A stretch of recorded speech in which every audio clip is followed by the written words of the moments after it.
Hello guys, మన ఛానల్లో కొంతమంది అన్న మాకు 26 ఇయర్స్ వచ్చినాయి అయినా సరే మేము క్రికెట్ రావచ్చా అని చెప్పేసి కొంతమంది అడుగుతూ ఉన్నారు.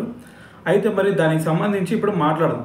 అయితే ఫస్ట్ వచ్చేసరికి మీరు ఫస్ట్ క్రికెట్ రావాలి అంటే అది కూడా ఎటువంటి అడ్డంకులు లేకుండా ఈజీ వేలో మీరు క్రికెట్ రావాలి అంటే ఎర్లీ స్టేజ్లోనే స్టార్ట్ చేయాలి. సో అది కూడా మీకు 9 ఇయర్స్ 10 ఇయర్స్ ఉన్నప్పుడు స్టార్ట్ చేస్తే ఇంకా చాలా బాగుండేది మీకు.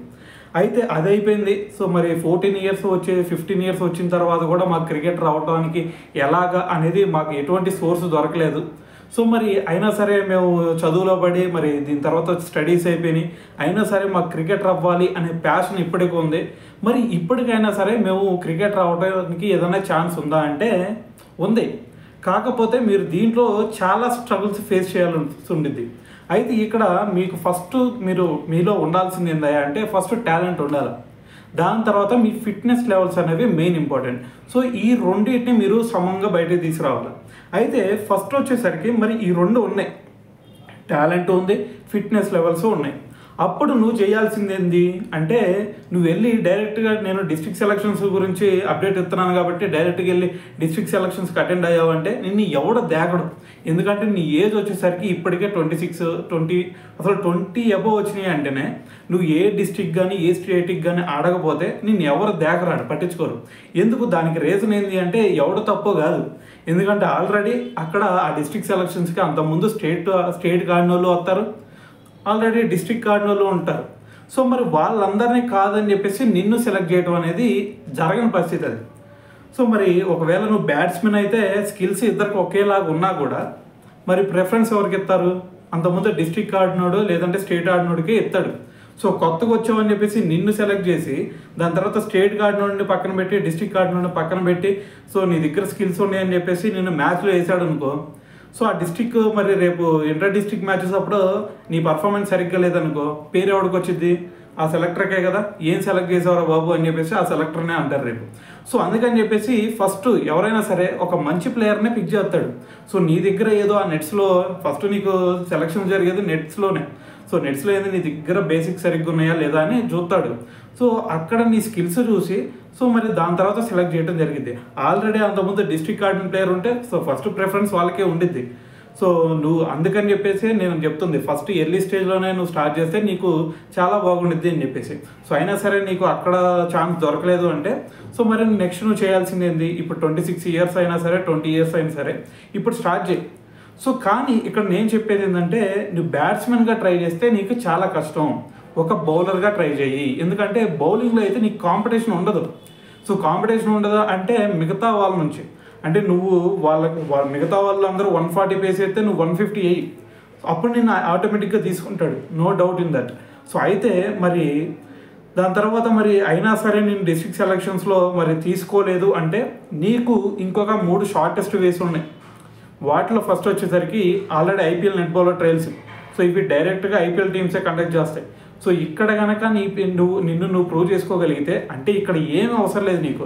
సో నువ్వు లైన్ అండ్ లెంత్ వేస్తున్నావా ఏం వేస్తున్నావా అనేది ఎవడు కూడా పట్టించుకోడు. సో ఇక్కడ చేసేది ఏంటంటే నీ దగ్గర పేస్ ఎంత ఉంది అనేది మాత్రమే చెక్ చేస్తారు. సో నీ దగ్గర పేస్ ఉంది అనిపిస్తే ఆటోమేటిక్గా వాళ్ళు క్యాంప్లో తీసుకెళ్తారు, అక్కడ కొంచెం ట్రైనింగ్ ఇస్తారు. సో దాని తర్వాత వాళ్ళ టీంలోకి కూడా తీసుకునే ఛాన్స్ ఉంది. ఏది నీ దగ్గర 140 150 పేస్ ఉంటే. సో అలాగే చాలామంది వచ్చారు, వాళ్ళ గురించి కూడా అంతకుముందు వీడియోస్ కూడా చేసాం. సో ఇదొక వే నీకు. సో ఐపీఎల్ కాదు, దాని తర్వాత ఐఎస్పిఎల్. సో ఇక్కడ ఐఎస్పిఎల్ గురించి నేను అప్పుడు వీడియోస్ చేసేటప్పుడు కొంతమంది మాట్లాడారు. సో ఐఎస్పిఎల్ నుంచి ఐపీఎల్కే అసలు ఎవరు చెప్పారు, అసలు నీకు వే ఉందని చెప్పేసి ఎలా తెలుసు అని చెప్పేసి కూడా చూడడం జరిగింది. సో ఆల్రెడీ దాని గురించి అంతకుముందు మాట్లాడా. ఐఎస్పిఎల్లో స్టార్ట్ చేసేటప్పుడే వాళ్ళు కూడా చూడడం జరిగింది ఇదే హైదరాబాద్లో. సో మరి వాళ్ళు చెప్పింది ఏంటంటే ఇక్కడ కనుక మీ పర్ఫార్మెన్స్ మంచిగా ఉంటే ఆటోమేటిక్గా మేము ఇక్కడ స్టేట్ టీంకి కూడా మేము తీసుకుంటాం. స్టేట్ టీంకి డైరెక్ట్గా తీసుకోవడం అంటే వెళ్ళి డైరెక్ట్గా నిన్ను రంజీలోనో లేదంటే మిగతా వీటిలో వేయరు, అర్థమైందా? సో నీకు క్యాంపు జరిగిద్ది, ఆ క్యాంపులో నీ పర్ఫార్మెన్స్ సరిగ్గా ఉందా లేదా అనేది చూసి మాత్రమే వేస్తాడు. సో నువ్వు మొన్న టెన్నిస్ బాల్ ఆడి దాని తర్వాత ఇక్కడికి వచ్చి డైరెక్ట్గా స్టేట్ టీంలో తీసుకుంటా అంటే ఎవడు తీసుకోడు. నీకు మళ్ళీ ఇక్కడ ఈ బాల్తో లెదర్ బాల్తో ఎలా వేస్తున్నావు అనేది కూడా ఒక టెస్ట్ చేసి దాని తర్వాత క్యాంపులో నీ పర్ఫార్మెన్స్ మంచిగా ఉంటే అప్పుడు మాత్రమే తీసుకుంటారు. సో అయినా సరే అప్పుడు కూడా డైరెక్ట్గా టీంలోకి ఎవడెవడో సో చిన్న చిన్న ఛాన్సులు ఇస్తారా అంతే తప్ప సో డైరెక్ట్గా వెళ్ళి నిన్ను అక్కడ పర్ఫార్మెన్స్ ఇచ్చాడు అని చెప్పేసి డైరెక్ట్గా రంజీ టీంలో సో వీళ్ళ మీద అగెన్స్ట్గా ఆడించండి అని చెప్పేసి ఎవడెవడో. అయితే ఇక్కడ ఐఎస్పీలో జరిగేది ఏంది, నీకు కొంతమంది అక్కడ స్కౌటింగ్ టీంలు కూడా వస్తూ ఉంటాయి. సో నీకు ఆల్రెడీ అంతకుముందు ఐఎస్పీఎల్ స్టార్టింగ్ అప్పుడే చెప్పారు, సో మేము ఆల్రెడీ స్కౌటింగ్ టీంలు కూడా ఐపీఎల్ టీమ్స్ నుంచి స్కౌటింగ్ టీమ్స్ కూడా తీసుకొస్తాం. సో అక్కడ కనుక మరి స్కౌటింగ్ టీం దృష్టిలో మీరు ఎవరన్నా పడితే ఆటోమేటిక్గా మిమ్మల్ని డైరెక్ట్గా తీసుకెళ్తాం అని చెప్పేసి, అంటే నెక్స్ట్ స్టెప్కి. సో అది either రంజీ ట్రోఫీస్కి అయినా అవ్వచ్చు, అంటే మీ స్టేట్ టీం తరఫున, లేదు అంటే ఐపీఎల్ వాళ్ళు స్కౌటింగ్ చేసుకొని వాళ్ళ టీం తరఫున నెట్ బౌలర్లుగా అయినా యూజ్ చేసుకోవచ్చు. నెట్ బౌలర్లో మంచి బౌలింగ్ చేస్తుంటే వాళ్ళ టీంలోకి అయినా సరే నెక్స్ట్ ఆప్షన్లో తీసుకోవచ్చు. సో నీకు ఛాన్స్ ఉంది అక్కడైనా సరే. సో అది కూడా కాదు అంటే మరి ఎంఆర్ఎఫ్పిఎస్ ఫౌండేషన్ ట్రయల్స్. సో మరి ఎంఆర్ఎఫ్పిఎస్ ఫౌండేషన్ ట్రయల్స్ ఈ ఇయర్ అయితే కొంచెం పోస్ట్ పోన్ అయినాయి. ఆల్రెడీ దాని గురించి మరి వీడియో అయితే చేస్తాను నెక్స్ట్. సో అయితే దానికి మరి వర్నర్ను కొంచెం దాని నుంచి బయటకు వచ్చాడు అని చెప్పేసి కొంచెం న్యూస్ వచ్చింది. సో అందుకని చెప్పేసి కొంచెం పోస్ట్ పోన్ అయింది అని చెప్పేసి కూడా మనకి రీసెంట్గా తెలిసిందే. అయితే సో దీన్ని అయితే ఖచ్చితంగా పెట్టొచ్చు. సో అయితే పెట్టిన తర్వాత దాని గురించి కూడా అప్డేట్ చేస్తాను. అయితే ఈ 3 గుర్తుపెట్టుకోండి, MRF pace foundation trials, ISPL trials, IPL net bowler trials. So ఈ 3 ద్వారా అయితే మీకు ఛాన్స్ ఉంది. సో మీ ఏజ్ ఎంత అనేది కదా ఇక్కడ మ్యాటరు. సో మీ ఏజ్ ఎంత ఉన్నా సరే ఖచ్చితంగా మీకైతే ఛాన్స్ ఉంది. మనకి మీ అందరికీ బాగా తెలిసిన ఎగ్జాంపుల్ ప్రవీణ్ తాంబే. సో అతను ఎంత ఏజ్ అప్పుడు వచ్చాడు అనేది కూడా మీ అందరూ తెలిసిందే. సో ఎలాగంటే ఇటువంటి ట్రయల్స్ బట్టి ఐపీఎల్ ట్రయల్స్ సో డైరెక్ట్గా ట్రయల్స్కి అటెండ్ అయ్యాడు. సో అక్కడ సో వాళ్ళు పిక్ చేసుకున్నారు మంచిగా ఉన్నాడు అని చెప్పేసి. సో అయితే ఇప్పుడు నెట్ బౌలర్ ట్రయల్స్ కూడా అంతే జరుగుతున్నాయి కాబట్టి సో అక్కడ కూడా మీ పర్ఫార్మెన్స్ మంచిగా ఉంటే ఏజ్తో సంబంధం లేదు భయ్య, డైరెక్ట్గా వెళ్ళి నువ్వు టీంలో కూర్చోవచ్చు. సో కాకపోతే నీకు కావాల్సింది ఫిట్నెస్ లెవెల్స్ మంచిగా ఉంచుకోవడం. దాని తర్వాత వచ్చేసరికి సో మరి నీ దగ్గర టాలెంట్ ఉండవు. ఈ రెండు మాత్రం నీ దగ్గర ఉంటే ఆటోమేటిక్గా ఏ టీం అయినా సరే నేను పిక్ చేసుకునేది. సో మరి ఇక్కడ నేను చెప్పేది ఏంటంటే, నేను కొంతమందికి డిస్ట్రిక్ట్ సెలక్షన్స్ అంటే కొన్ని చెప్పాను అంతే. సో అన్ని డిస్ట్రిక్ట్స్ సంబంధించింది కూడా నేను డిస్ట్రిక్ట్ సెలక్షన్స్ గురించి అప్డేట్ చేయలేదు. ఎందుకంటే సో కొన్ని ఏంటంటే నాకు దానికి సంబంధించి టైం లేక కొన్ని చేయకపోవచ్చు. దాని తర్వాత చూసి కూడా అరే ఎలాగూ మరి వీళ్ళు వెళ్ళినా సరే యూజ్ ఉండదు అని చెప్పేసి కూడా కొన్ని అప్డేట్ చేయటం కూడా ఆపేసాను అప్పుడు. ఎందుకంటే ఆల్రెడీ మీరు ఒకవేళ బ్యాటింగ్ కనుక అక్కడ మీరు ట్రై చేస్తూ ఉంటే అది పెద్ద వేస్ట్ భయ. సో మీరు 20 years తర్వాత మీరు బ్యాటింగ్ నుంచి నేను క్రికెటర్ అవుతాను అంటే దాదాపు హోప్స్ వదిలేసుకోవడం బెటర్ అనేది నా సజెషన్. సో ఒకవేళ మీరు కనుక అవ్వాలి అనుకుంటే ఒక బౌలర్గా ట్రై చేయండి. సో బౌలర్గా ట్రై చేస్తే మీకు ఈ 3 వేసే షార్టెస్ట్ వేసి ఉండే ఇక్కడ ఒక్కళ్ళ కంట పడ్డా సరే మీరు ఆటోమేటిక్గా మీకు మంచి ఫ్యూచర్ ఉండిద్ది. సో ఈజీగా ఐపీఎల్ ఆడడానికి కూడా మీకు ఛాన్స్ అయితే ఉండిద్ది. సో మరి కొంతమంది అంతకుముందు సీకే నాయుడు ట్రోఫీ ఇవన్నీ ఆడాలి కదా, లేదంటే విజయ్ హజారే ట్రోఫీ ఇవన్నీ ఆడాలి కదా, ఇవి ఆడకుండా నీకు ఐపీఎల్లో ఎవరు తీసుకుంటాడు అని చెప్పేసి కూడా కొంతమంది అడుగుతూ ఉన్నారు. సో మీకు అవన్నీ అది ఒక వే మాత్రమే.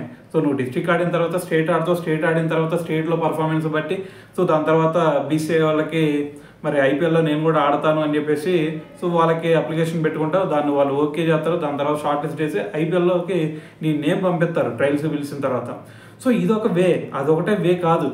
సో మిగతావి కూడా నీకు వేసే ఏంది టాలెంట్ స్కౌటింగ్ చేయడానికి. సో నీ దగ్గర టాలెంట్ ఉందనిపిస్తే ఆటోమేటిక్గా తీసుకుంటారు. అంతకుముందు మీరు ఆడదాం ఆంధ్ర ప్రోగ్రామ్ వినుంటారు, ఇది ఆంధ్రప్రదేశ్లో. సో అయితే అక్కడ కూడా మరి ఇద్దరిని సెలెక్ట్ చేశారు. ఒకళ్ళేమో ఆంధ్ర క్రికెట్ అసోసియేషన్ కింద, దాని తర్వాత ఒకళ్ళేమో చెన్నై సూపర్ కింగ్స్ అని చెప్పేసి. సో మరి వాళ్ళు ఎందుకు తీసుకున్నారు, అక్కడ తనకి ట్రైనింగ్ ఇస్తారు అని చెప్పేసి చూడటం జరిగింది. అయితే మరి అది ఎందుకు మరి అక్కడ తను ఏ డిస్ట్రిక్ట్కి ఆడలేదు కదా, ఏ స్టేట్కి ఆడలేదు కదా, ఎందుకు తీసుకున్నారు అంటే సో టాలెంట్ స్కౌట్ అది, తన దగ్గర టాలెంట్ ఉంది అని చెప్పేసి ఆ ఫ్రాంచైజీ వాళ్ళు నమ్మారు. సో ఇతనికి మేము మనీ పెట్టుకుంటాం, ఇతన్ని కొంచెం గ్రూమప్ చేసుకుంటాం, మా టీంలో ఆడించుకుంటాం అని చెప్పేసి అది వాళ్ళ ఇష్టం. సో ఇది బీసీఐ కింద కాదు కదా ఐపీఎల్ అనేది. సో వాళ్ళ దగ్గర ఏదన్నా మంచి టాలెంట్ దొరికింది, ఇటు మంచిగా ఆడుతున్నాడు అని చెప్పేసి వాళ్ళు అనుకుంటే నేను పిక్ చేసుకుంటా, తీసుకెళ్తారు, అటు మంచి పర్ఫార్మెన్స్ ఇచ్చావు అంటే సో అక్కడ సో నీ టాలెంట్ కనిపించేది కాబట్టి అక్కడ నుంచి మరి స్టేట్ అసోసియేషన్లో అయినా సరే ఓకే మనోడు బాగా ఆడుతున్నాడు సో మన టీంలో వేసేద్దాం అని చెప్పేసి సో ఇటువంటి స్టేట్ టీంలో కూడా వేస్తారు. దాని తర్వాత నీ ఐపీఎల్ ఆడావంటే సో అది అక్కడ ఆల్రెడీ మీ బీసీఐ కూడా చూసేది కాబట్టి ఐపీఎల్లో ఎవరు బాగా ఆడుతున్నారు అని చెప్పేసి ఇండియా టీంకి కూడా వెళ్ళిపోవచ్చు. సో ఇక్కడ ఒకటే గుర్తుపెట్టుకోవాలి, నువ్వు క్రికెట్ రావాలి అంటే డిస్ట్రిక్ట్ ఆడాలి, స్టేట్ ఆడాలి, దాని తర్వాతే ఐపీఎల్ ఆడాలి, ఇది అంతా కాదు. దగ్గర టాలెంట్ ఉందా, ఆ టాలెంట్ని సో మెయిన్ ప్లాట్ఫామ్లో ఏదైనా చూపించుకున్నావా లేదా, సో దాని తర్వాత చూపించుకోగలిగితే పైకి వెళ్తావు, లేదు అంటే కింద వస్తావు. సో ఇక్కడ ఏజ్ అనేది అసలు ఫ్యాక్టరే కాదు, ఇది మాత్రం గుర్తుపెట్టుకో. సో మళ్ళీ చెప్తున్నాను, ఢిల్లీ క్యాపిటల్ ట్రయల్స్ జరగబోతా ఉన్నాయి. So net bowler trials. So మీలో ఎవరైనా సరే మంచి బౌలర్లు ఉంటే సో వెళ్ళి రేపు 15th already registrations already open అయినాయి. సో దాని గురించి కూడా వీడియో చేశాను.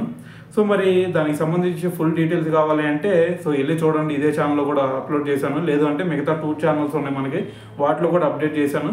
సో దాంట్లో వెళ్ళి అయితే చూడండి. సో ఇదన్నమాట. సో మీలో క్రికెట్ అవ్వాలి అనుకుంటే ఏజ్ అనేది అసలు ఫ్యాక్టరీ కాదు అనేది ఫస్ట్ గుర్తుపెట్టుకోండి. ఓకేనా?